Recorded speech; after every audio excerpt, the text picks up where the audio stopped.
What's going on, guys? So what we're going to have a look at now is how to use EMAs in your trading strategy. So for example, you take your trend lines and obviously you form them up nicely. And then once you've done that, you can have a look at things like this. You can see the EMAs here have crossed on the 4-hour time frame.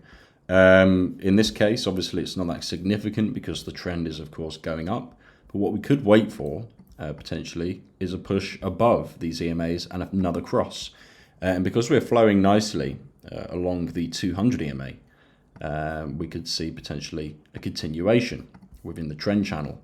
So it's important to also do top-down analysis. You can drop down to the 1-hour chart, for example, put your entry just above the 200, then your stop loss can be below the previous low. And then what you can do is, of course, push back up to the previous highs, depending on where the price has previously been.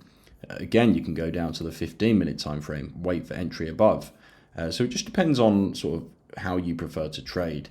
And if we do look on the higher time frame, the daily, something that could put you off potentially taking a trade and that could save you, in this case, is prices below the 200 EMA. So now if we do top-down analysis, you could think, hang on a second, this trade isn't actually that safe.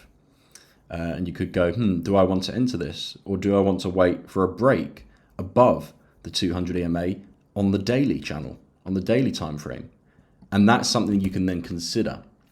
So if you want an even safer trade, because look, price has been respected a few times on the 200 EMA on the daily. So maybe you want to be waiting for a break, close, retest and a continuation past the 200 EMA on the daily time frame. So again, top-down analysis is very important. And then another factor which could, give you an indication that a daily time frame trade is probably appropriate in this case would be the weekly time frame. Have a look at the cross. You want to wait for confirmation above the previous high before entering, and then you can have a larger stop loss because this is a larger trade. So you could have a swing trade here in this case. So there's lots of different variations and factors you need to take into consideration before jumping into a position. We've just proven that obviously looking at the higher time frames, the trade idea doesn't look so great as it would do on the lower time frames. So always do top-down analysis and make sure that you're entering trades when it's absolutely safe to do so.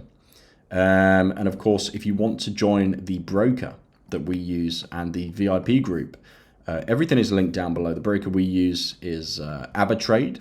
That's one of the brokers that we use. And you can join them down below. Get signed up. They're one of the best brokers in the markets. And if you want to also message us to join our VIP Telegram group, you can. The link to that is also down below. So we'll see you there, guys.